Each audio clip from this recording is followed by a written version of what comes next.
Bapak-bapak, ibu-ibu yang semoga diberkahi dan dirahmati oleh Allah Subhanahu wa taala, muqaddimah ini berkaitan dengan hadis yang insyaallah akan kita bahas, yakni tentang yang bermanfaat setelah kematian.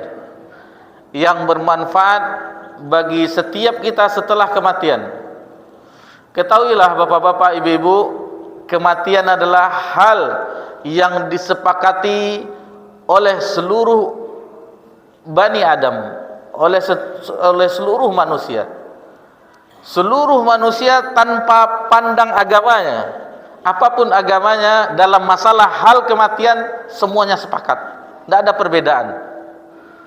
Apapun agamanya, bahkan ateis sendiri yang tidak mengakui adanya Tuhan, mereka yakin dengan kematian.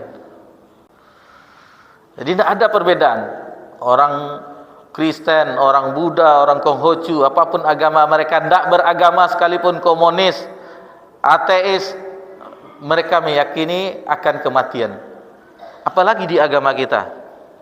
Tentu agama kita sudah mengingatkan banyak sekali tentang perihal kematian. Di antaranya firman Allah, kullu nafsin dha'iqatul maut. Setiap jiwa pasti akan merasakan kematian. Setiap kita, tidak ada pandang bulu. Meskipun masih di dalam rahim seorang ibu, itu bisa mengalami kematian. Yang kita kenal dengan keguguran, mungkin masih baru-baru ditiupkan ruh, 4 bulan, 5 bulan, Allah cabut nyawanya. Dan kematian tidak mengenal adanya penyakit, tidak. Betapa banyak orang yang sehat lalu dipanggil oleh Allah, yang meninggal, orang yang meninggal, wafat, yang membuat kita terkejut. Bapak itu meninggal, si fulan meninggal, ibu itu meninggal, si fulanah meninggal, dengan keheranan, baru tadi jumpa, tanpa adanya berita-berita sakit apa yang diderita ini dan seterusnya. Dan begitu juga sebaliknya, betapa banyak orang yang sakit kronis tetapi kematian itu belum mendatanginya. Ada orang yang sakit sampai tahunan, sampai mengeluh, tidak kuat karena sakit. Tetapi jika itu dikembalikan kepada agama, seseorang yang Allah berikan penyakit akan bersyukur, karena dengan penyakitnya itu insya Allah akan Allah gugurkan dosa-dosanya. Tentu dengan kesabaran tanpa adanya keluhan di lisannya. Kalau sudah itu berarti tidak sabar berarti. Jadi karena kesabaran, insya Allah akan Allah berikan pahala, dan Allah akan gugurkan dosa terhadap orang yang sakit tersebut. Kembali kita kepada kematian, dan itu sudah ditetapkan sejak Allah takdirkan, tidak bisa dimajukan dan tidak bisa diundur. Jadi tidak bisa dimajukan, tidak bisa diundur. Kullu ummatin ajal. Setiap umat itu memiliki batas waktu ajalnya. Jadi apabila datang kematian, idza jaa ajalum la yastakhiruna sa'atan wa la yastaqdimun. Jadi kalau sudah ditentukan si fulan meninggal hari itu jam sekian, sekian detiknya, sudah jelas. Tidak bisa dimajukan sedetik pun, tidak bisa pula dimundurkan sedetik pun. Pas. Tanpa sakit, tanpa apa. Atau dengan musibah. Banyak sekali musibah yang membuat orang akhirnya mengalami kematian. Pesawat yang jatuh, mobil yang tabrakan, jatuh dari lantai 2 misalnya, dan banyak. Ditabrak orang sedang olahraga. Banyak penyebab-penyebab kematian yang semuanya sepakat seluruh manusia akan peristiwa ini. Namun permasalahannya, rupanya ini bukan akhir dari segala kehidupan, tidak. Kehidupan dunia ya, tetapi ini awal darinya. Kata Ali bin Abi Thalib radhiyallahu anhu, yang maknanya, orang yang hidup di dunia itu seolah-olah dia tidur dengan nyenyak. ketika kematian mendatanginya baru dia tersentak. Jadi maksud Ali bin Abi Thalib radhiyallahu anhu bahwasanya seolah-olah kehidupan dunia ini seolah-olah kita nyaman tidur ini, setelah mengalami kematian baru kita tersentak, oh ini ternyata yang akan kita alami. Mulai dari pertama ditiupkannya ruh itu sudah ada menandakan ruh yang beriman dan ruh yang fajir. Yang kita singkat riwayatnya bahwasanya hadis dari Bara' bin Azib yang diriwayatkan oleh Imam Ahmad dalam musnadnya dan Abu Daud dalam sunannya, bahwasanya ketika malaikat mendatangi seseorang yang beriman, ini orang yang beriman pertama, itu diiringi malaikat maut, ini diiringi oleh banyak malaikat yang membawakan kain kafan dari surga yang wangi-wangiannya begitu wangi, semerbak. Dan ketika dicabut ruhnya itu mudah, ibarat perpindahan air dari teko ke gelas, itu mudah. Dan ketika keluar ruhnya diperebutkan oleh malaikat sampai ke kain kafan yang disediakan dari surga, wangi, diangkat ke atas langit. Maka ketika itu diketuk pintu langit, dikatakan siapakah ini, si fulan, si fulan, si fulan binti fulan, disebutkan namanya, si fulan bin fulan atau fulanah binti fulan, lalu dipuji alangkah eloknya orang yang meninggal ini dan begitu wanginya aromanya,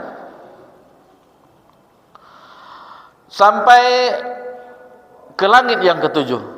Lalu Allah Subhanahu wa taala berfirman memberikan kabar yang baik tentang amalan-amalan baiknya, juga akan disimpan yang dikenal dengan Illiyin. Illiyin, tempat yang tertinggi yang disimpan amal kebaikannya, catatan kebaikannya. Kemudian dikembalikan ruh tersebut ke dalam jasadnya. Maka datanglah dua malaikat Munkar dan Nakir menanyakannya. Pertanyaan yang pertama, man rabbuk, man nabiyyuk, ma dinuk. Ini pertanyaan pertama di alam kubur. Tentunya orang beriman akan mengetahui Rabbnya Allah, nabinya adalah Nabi Muhammad SAW, dan agamanya Islam dan seterusnya. Maka datanglah seorang yang rupawan, yang begitu tampan, yang indah, atau yang rupawan, yang bersih. Maka ditanyakan, siapa engkau? Akulah amal perbuatanmu, maksudnya amal soleh. Sehingga dia mendapatkan kenikmatan kubur dan diminta segera ditegakkan kiamat. Adapun sebaliknya orang yang fajir, tentu sebaliknya, keluarnya ruh dari jasadnya bukan seperti yang pertama tadi, orang beriman yang terburai, ibarat ibu-ibu yang memeras pakaian untuk mengeringkannya, tercerai-berai ruhnya. Itu sangat sakit sekali, dan baunya pun menyengat. Tidak ada satupun dari malaikat yang sanggup mencium baunya. Dan pintu langit itu tidak dibukakan baginya, ditolak oleh langit. Tidak akan dibuka kepada mereka pintu langit tersebut.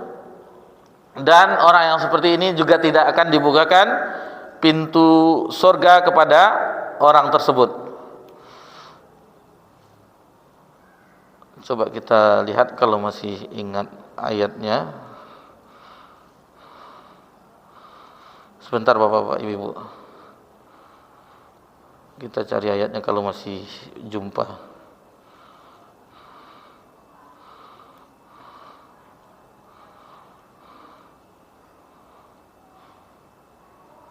Ini Allah Subhanahu wa taala berfirman dalam surah Al-A'raf ayat 40, innal ladzina kadzdzabu bi ayatina, sesungguhnya orang-orang yang mendustakan ayat kami, wastakbaru anha, dan mereka sombong terhadap ayat-ayat tersebut, la tufattahu lahum abwabus sama, maka tidak akan dibukakan bagi mereka pintu langit, wala yadkhulunal jannah, dan tidak akan masuk surga, hatta yalijal jamalu fi samil khiyat, sampai, ini perumpamaan yang tidak mungkin, sampai-sampai itu onta itu memasuki lubang jarum. Ini perumpamaan di dalam Al-Quran yang membuat kita berpikir, mana mungkin onta akan masuk lubang jarum.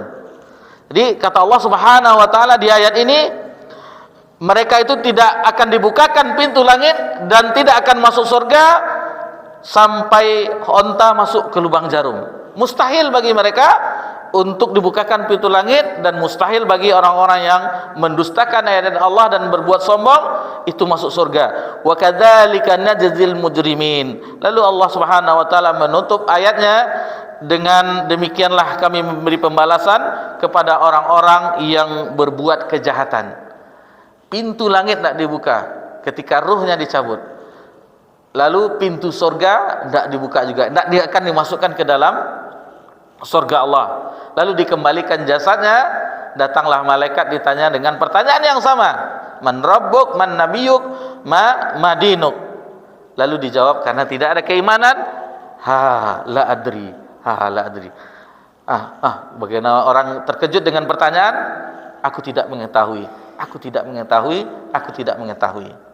Maka ketika itu tentu mendapatkan siksa kubur, yang mana datang sesuatu yang sangat jelek, yang menakutkan, maka itulah amal buruknya. Dan kuburnya adalah satu dari lorong-lorong neraka, dan dia meminta kepada Allah agar jangan ditegakkan kiamat. Jangan ditegakkan kiamat, karena sudah apabila ditegakkan kiamat sudah jelas perkaranya, tidak akan selamat di akhirat kelak. Bapak-bapak, ibu-ibu yang semoga diberkahi dan dirahmati oleh Allah Subhanahu wa taala, itu sedikit gambaran perpisahan kita dengan dunia, sedikit. Tetapi itu awal dari kehidupan akhirat. Barzakh, alam kubur, merupakan manzilah awal, kedudukan pertama alam akhirat. Itu yang pertama. Jadi semacam terminalnya, ada dinding di dunia. Untuk kembali ke dunia ada dinding. Sebagaimana, dan ini tidak bisa, sebenarnya ruh kita itu tidak bisa kembali dalam bentuk apapun ke dunia sebagaimana ketika kita telah dilahirkan ke alam dari rahim ibu kita, kembali ke alam rahim, tidak bisa. Jadi kalau secara garis besar bapak-bapak, ibu-ibu, jadi kita pertama itu di alam ruh. Ketika itu diminta pertanggungjawaban, alastu bi rabbikum qalu bala syahidna. Bukankah aku ini Rabbmu? Jadi setiap ruh anak cucu Adam itu diminta perjanjiannya di alam ruh, yang tentunya kita tidak ingat. Kemudian ruh kita itu ditiupkan ke rahim ibu kita ketika berumur 4 bulan lebih. Setelah itu baru kita dilahirkan ke dunia, dan itu tidak bisa kembali lagi. Dan akhir dari kehidupan dunia adalah kematian, dan awalnya adalah kita menunggu di barzakh, di alam kubur, sebagaimana orang-orang yang telah mendahului. Nabi kita tercinta sallallahu alaihi wasallam itu wafat di tahun 11 Hijriah, di bulan Rabiul Awal.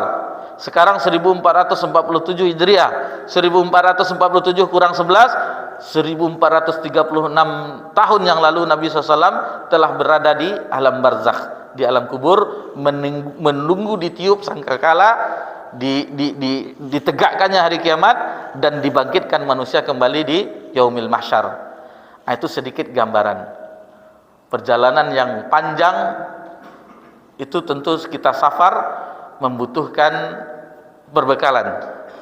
Bapak-bapak, ibu-ibu, keluar namanya tahun sekarang, tahun 1447 Allah undang menjadi tamu Allah. Contoh haji yang sudah lama menunggu, mungkin ada yang 11 tahun yang lalu mendaftarnya, 10 tahun yang lalu. Ini betapa gembiranya. Dan dikabarkan oleh orang-orang bagian haji, tentunya sekarang sudah berbeda ya, sudah menteri sendiri kabarnya. Mudah-mudahan lebih mudah lagi dan lebih murah lagi, sebagaimana diberitakan. Maka di hari keberangkatan tentunya kita siap-siap, semua perbekalan ini obat-obat semuanya. Jangan lupa ini, jangan lupa jika berangkat sama ibu misalnya, begitu seterusnya, ada perbekalan. Dan perjalanan yang lain pun, kita ke Sumbar tentu ada bawa perbekalan, kemanapun kita bawa perbekalan. Ini perjalanan kita ke akhirat, pulang kampung kita. pulang kampung yang sebenarnya. Kenapa? Karena kampung Nabi Adam dahulunya di sorga. Karena satu kesalahan mendekati pohon terlarang, Allah berikan sebuah ujian, yaitu dicampakkan ke bumi ini. Permasalahannya, tempat pulang kampung itu bukan sorga saja, ada dua rupanya. Satu sorga, satu neraka. Ini permasalahannya. Kalau seandainya pulang kampungnya sebagaimana Nabi Adam dicampakkan ke dunia, tentu tidak masalah, masih bisa kita santai-santai. Permasalahannya, tidak ada jaminan bagi kita masuk surga, dan tidak ada pula jaminan bagi kita selamat dari neraka. Ini permasalahannya. Taib. Tentu kita membutuhkan perjalanan ini selain dari amalan kita, amal saleh, tentunya kita juga membutuhkan tambahan-tambahan yang lainnya agar pahala kita terus mengalir. Ini pembahasan kita. Hadis insyaallah yang akan kita bahas, hadis dari Abu Hurairah, apa saja yang bermanfaat bagi kita setelah kita mengalami kematian. Hadis yang ke-44, an Abi Hurairah radhiyallahu anhu, dari Abu Hurairah semoga Allah meridhoinya, ia berkata, qala Rasulullah sallallahu alaihi wasallam, telah bersabda Rasulullah sallallahu alaihi wasallam, idza matal abdu, jika seseorang hamba meninggal, in qata'a amaluhu illa min thalathin, maka terputuslah semua amalannya kecuali 3 perkara. Ini hadis ini sering kita dengar, terutama ketika ada wasiat-wasiat di rumah kematian. Ini kita dengarkan ketika mubaligh atau ustadz memberikan nasihat kepada yang ditinggal. Apa itu shadaqatin jariyah? Yaitu sedekah jariyah, amalan jariyah. Yang kedua, au ilmin yuntafa'u bih, ilmu yang bermanfaat. Yang ketiga, au waladin sholihin yad'ulah. Yang ketiga adalah doa dari anak yang soleh. Rawahul Muslim. Hadis ini diriwayatkan oleh Imam Muslim. Ini 3 hal ini yang insyaallah meskipun kita telah tiada, ini bermanfaat bagi kita. Yang pertama, shadaqatin jariyah, sedekah yang berkesinambungan. Ini banyak sekali. Contohnya kita wakaf ya, ini yang paling banyak. Wakaf tanah untuk masjid, membangun masjid, wakaf mushaf Al-Quran. Kemudian misalnya air, ada sesuatu daerah misalnya tidak ada air bersihnya, lalu kita sumbangkan donasi air bersih, sumur bor. Ini tetap mengalir terus pahalanya, selagi digunakan, dimanfaatkan, tetap mengalir terus. Ini. Dan selain itu juga ada juga hal-hal yang bisa menambahnya, yaitu ketika seseorang mencontoh kita, mencontoh misalnya kita melakukan sesuatu lalu dicontoh oleh orang, itu masih juga. Jadi bukan hal yang kita kerjakan, orang lain mengerjakan, tetapi karena sebabnya kita, itu masih juga mendapatkan pahala. Atau bisa dikategorikan juga dengan ilmu yang bermanfaat. Tapi kalau kita katakan ilmu yang bermanfaat, biasanya itu adalah orang-orang yang ahli ilmi, orang-orang yang mengajarkan ilmu agama. Itu biasanya yang kita pahami. Tapi itu juga termasuk, karena ilmu tersebut bukan harus didapatkan di majelis-majelis ilmu, di buku-buku, tetapi dengan melihat seseorang kebaikan lalu kita tiru, itu juga merupakan sumber mendapatkan ilmu. Di zamannya Imam Ahmad bin Hanbal rahimahullah ta'ala, itu ketika di majelis beliau yang datang itu bukan 5.000 orang, itu yang datang, bukan seperti yang kita hadir sekarang, tetapi 5.000 orang. Dan beliau itu majelisnya bukan di masjid. Di masjid tidak cukup lagi 5.000, tetapi di alun-alun, lapangan besar atau seperti stadion, di situ. majelis beliau, yang mengambil ilmu dari beliau, yang mencatatnya, yang menulisnya itu hanya ratusan orang, sekitar 700 atau 800. Selebihnya melihat bagaimana akhlak beliau, peramalan beliau dan seterusnya. Nah, jadi ilmu itu bukan hanya yang di lisan saja, tetapi dengan melihat perbuatan itu juga bisa mencerminkan dan bisa juga sebagai contoh. Itu yang kebaikan. Alhamdulillah jika kebaikan. Yang dikhawatirkan jika keburukan kita yang dilihat oleh orang lalu ditiru oleh orang, tentu kita juga mendapatkan dosanya, karena bermuara dari kita yang dilihatnya. Taib. Jadi ini banyak sekali hal-hal yang bisa, seperti madrasah-madrasah, sekolah-sekolah, dan itu bisa dimanfaatkan oleh orang banyak. Dan selagi itu masih dimanfaatkan fasilitas tersebut, insya Allah kita akan mendapatkan pahalanya, mengalir terus walaupun kita telah berada di dalam perut tanah. Nah, mengalir dia terus, mengalir. Wakafnya Utsman bin Affan radhiyallahu anhu sampai sekarang itu tetap ada, masih mengalir. Bayangkan, sudah 1400 yang tahun masih ada wakaf beliau sampai sekarang, kebun kurmanya dan seterusnya.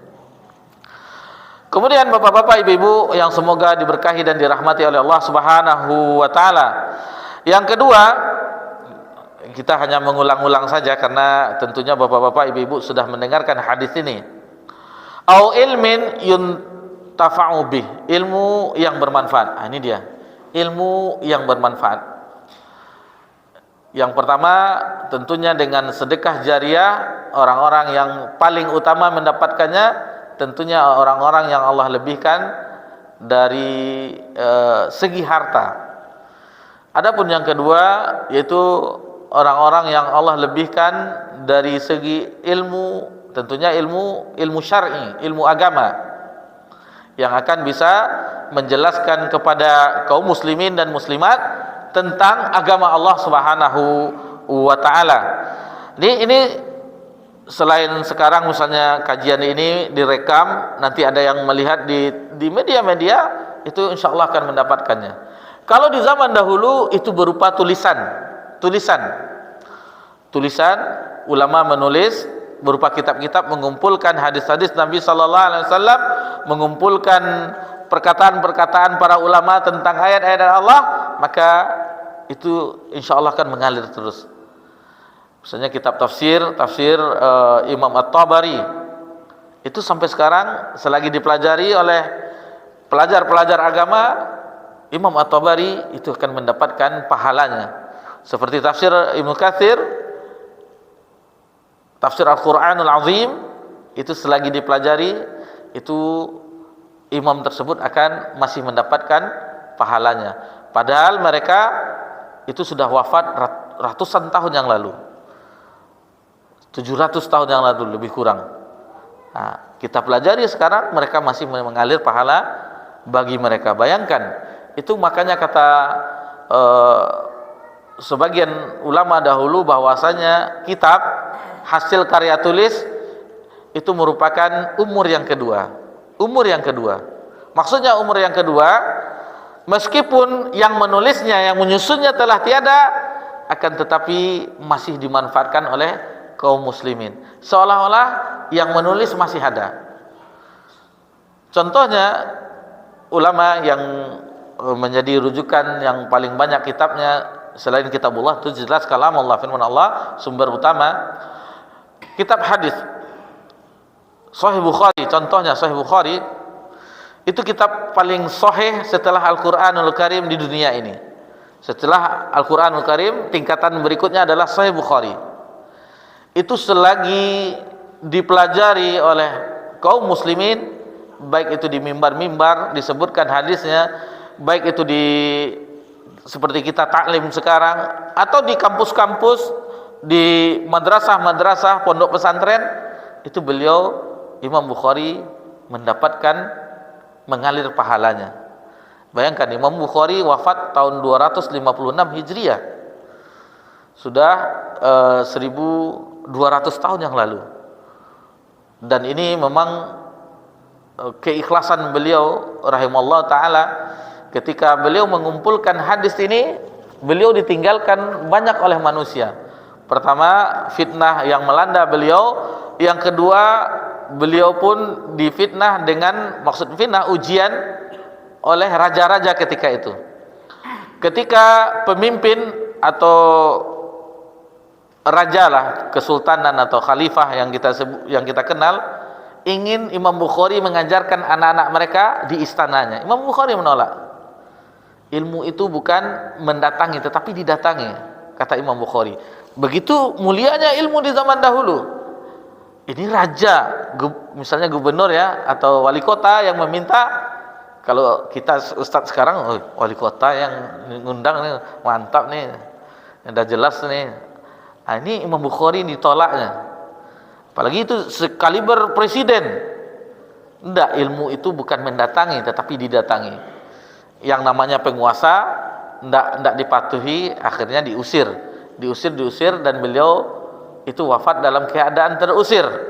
Tepatnya di malam Idul Fitri, di bulan Ramadan, yang besok harinya Idul Fitri, beliau wafat. Itu di jalan yang kosong orang. Bayangkan. Akan tetapi karena keikhlasan beliau menulis kitabnya, setelah itu kitabnya bersinar sampai di zaman sekarang. Enggak, sampai akhir zaman itu kitab tersebut akan tetap ada. Sahih Bukhari. Sehingga salah satu imam mengatakan bahwasanya jasanya Imam Bukhari ini terhadap umat Islam itu tak terbalas. Jadi kaum muslimin sampai akhir zaman itu berhutang budi terhadap Imam Bukhari. Lalu di abad yang ke-7 atau abad yang ke-8, Sahih Bukhari ini disyarah oleh salah seorang ulama hadis, yakni Al-Hafiz Ibnu Hajar Al-Asqalani. Itu berjilid-jilid, banyak jilidnya, belasan jilid. Maka ketika itu kata beliau, hutangnya umat ini sudah terbayarkan oleh Al-Hafiz Ibnu Hajar Al-Asqalani, karena telah disyarah semuanya, telah dijelaskan dengan nama kitabnya Fathul Bari. Fathul Bari, satu-satunya syarah dari Sahih Bukhari yang paling terkenal di dunia, bukan di Indonesia saja tetapi di belahan dunia. Itu kitab-kitab ilmu yang bermanfaat. Lalu yang ketiga adalah doa anak yang soleh. Doa anak yang soleh. Jadi bapak-bapak, ibu-ibu, ini aset yang terlupakan. Mungkin di antara kita tidak bisa sedekah jariah, hanya kebutuhan kehidupan kita yang bisa kita penuhi. Kemudian kita tidak pula memiliki yang kelebihan ilmu yang bisa kita sampaikan kepada kaum muslimin dan muslimat, di masjid-masjid, di mimbar-mimbar dan seterusnya. Mungkin tidak ada kesempatan. Cuman untuk yang ketiga ini jangan sampai terlewatkan. Doa anak yang soleh. Doa anak yang soleh. Sebelumnya itu tentunya kita yang mendoakan mereka. Rabbi habli minas solihin. Doa Nabi Ibrahim kepada untuk mendapatkan anak yang soleh. Ya Allah, berikanlah kami anak yang soleh. Tentu kita dulu yang berdoa. Kemudian senantiasa didoakan dengan yang kebaikan. Rabbana hab lana min azwajina wa dzurriyyatina qurrata a'yun waj'alna lil muttaqina imama. Doakan terus. Kemudian tentunya kita termasuk ingin mendapatkan anak yang soleh, pilih. Ini harta ini bisa nak diberikan kepada anak-anak, karena ini akan menjadi darah daging mereka. Jadi kita harus pilih. Kalau haram tinggalkan, kalau jelas-jelas halal itu, maka itulah yang akan diberikan kepada keluarga, yang dibawa pulang. Ini terkadang ada orang mengeluh, apa kekurangan lagi itu? Sudah dilengkapkan semuanya, anak-anak nak mau belajar, nak mau ngafal Quran, nak mau ini dan seterusnya, disuruh sholat nak mau dan seterusnya. Padahal yang diberikan kepada anak dari yang haram, waliyazubillah. Kemudian pelajaran bagi ibu-ibu yang di belakang, kaum muslimah, wanita-wanita muslimah di zaman dahulu, itu ketika mengantar suaminya keluar untuk mencari nafkah, bekerja, berdagang, bertani, berkebun atau apapun namanya, mereka menggendong anak-anak mereka, menggendong sambil mengusap kepala anak mereka. Wahai suamiku yang tercinta, sesungguhnya keluargamu ini, istri dan anak-anakmu ini mungkin masih bisa menahan haus dan dahaga, haus dan lapar, dahaga dan lapar.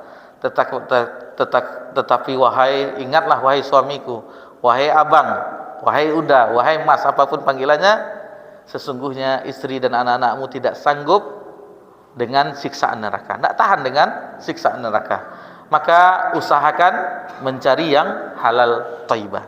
Begitu nasihat seorang istri di zaman dahulu kepada suaminya yang mencari nafkah. Kalau istri zaman sekarang apa, Bu? Bang, skin care apa? Skin care. Tidak tahu namanya. Glowingnya. Nah, ini dituntut istri cantik, tapi ngasih lebih uang belanja nak mau gitu ya. Ini zaman sekarang tentu berbeda. Dan waliyazubillah, karena tuntutan akhirnya sang suami kehilangan arah, tidak tahu lagi mana yang halal, yang mana yang haram, yang penting banyak dibawa pulang. Waliyazubillah. Ini salah satu PR bersama-sama tentang anak yang soleh ini. Ini memang bermanfaat. Di dalam surah An-Najm Allah Subhanahu wa taala berfirman, "Wa laisal insan illa ma sa'a." Seseorang itu, manusia itu tidak mendapatkan kecuali apa yang diusahakan. Imam Asy-Syafi'i rahimahullah taala mengatakan bahwasanya anak itu merupakan usaha dari orang tuanya. Usaha dari orang tuanya. Jangankan anaknya berdoa agar diampuni kedua orang tuanya, agar dilapangkan kuburnya, agar bercahaya kuburnya, agar diberikan ampunan kepada kedua orang tua yang telah tiada. Ketika si anak itu berbuat amal soleh, itu mengalir kepada orang tuanya. Dia sholat, itu mengalir kepada orang tuanya. Dia baca Quran, itu mengalir kepada kedua orang tuanya. Ini anak ya, khusus untuk anak yang soleh. Dia seandainya memiliki kelebihan harta, setelah dia haji, lalu orang tuanya belum haji, dibadalkannya, boleh. Insya Allah akan mendapatkan sebagaimana hadis Subrumah. Katanya, wahai Rasulullah, sesungguhnya aku ingin membadal umrah orang tuaku. Lalu kata Nabi, apakah engkau sudah haji? Belum. Haji dulu baru engkau bisa menghajikan orang tuamu. Nah, jadi ini bagaimana aset yang kita lupakan. Kita seolah-olah aset itu kebun sawit sekian hektar, ini sekian ini, perusahaan dan seterusnya, ruko sekian unit pintunya dan seterusnya. Tidak. Kita berikan sedikit ilustrasi ya untuk memudahkan. Ada seseorang yang memiliki 3 orang anak, yang dikatakan oleh orang anak tersebut bahwasanya dia telah berhasil dengan anaknya. Yang pertama tentunya dia di luar negeri, yang kedua di ibu kota, dan yang ketiga ada di tempat tetapi sibuk dengan seminar ini dan seterusnya. Semuanya berkelas. Datanglah kabar wafatnya si bapak ini. Satu pun tidak ada yang menghadiri. Satu pun yang ada, yang di luar negeri tidak sempat, yang di Jakarta sibuk, yang di sini ini lagi di luar kota pula, tidak bisa. Ini karena saya seorang pemateri yang utamanya, tidak bisa. Ditransfer uang ratusan juta, diberitahukan kepada keluarga, tolong diurus jenazah papa. Tidak ada satupun. Apakah ini yang berhasil mendidik anak? Coba anaknya biasa-biasa saja, ini. Walhamdulillah ketika mendengar kabar orang tuanya meninggal, langsung mendatanginya.